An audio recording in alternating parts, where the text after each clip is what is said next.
Here's a diagram of the phosphorus cycle that you see globally. And not going to run through the removing all the labels off of this and putting them back on one at a time. You're probably sick of that. Instead, I'm just going to point out the major reservoirs and the forces that are most important. There's not a whole lot of phosphorus in the atmosphere. There's some dust and some spray from the sea that may be wandering back and forth between the water and the land, but that's about it. The vast, vast, vast, vast majority of the world's phosphorus is locked up in the earth.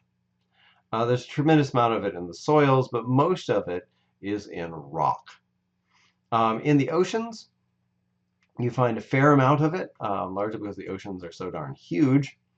There's also a certain amount that's kind of constantly cycling through terrestrial ecosystems.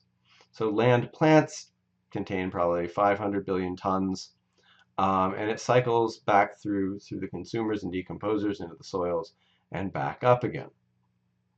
In the oceans, it's pretty much the same thing. You've got this cycling going on between producers and consumers and decomposers. In general, there are a few activities that human beings participate in that change the phosphorus cycle, but they're not quite as dramatic as they are for the carbon cycle or the nitrogen cycle. To release phosphorus so that it is available to living things, basically you have to get it out of rock. This can happen because of weathering. That's sort of the natural wearing away of rock, which releases phosphorus generally into rivers.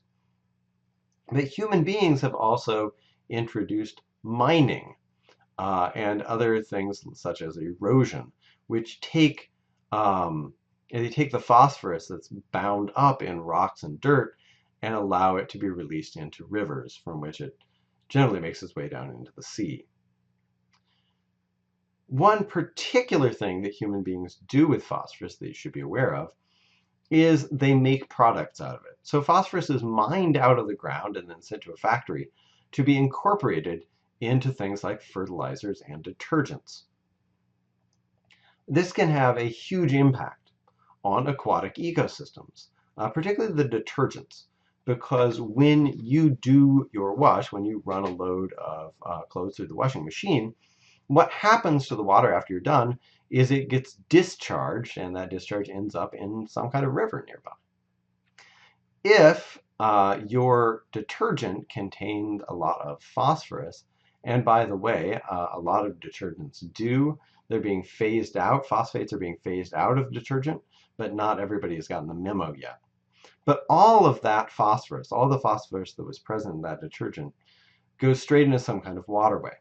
And as you learned last time with the nitrogen cycle, the result can be eutrophication. If producers get too much phosphorus, they go through a population boom. Then the decomposers down below them in the water will go through a population boom.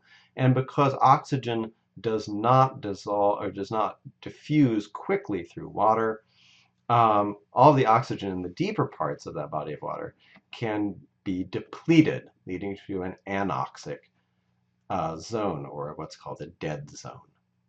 So the most important thing that you should take home from this quiz, or from this slide, is don't use phosphate detergents.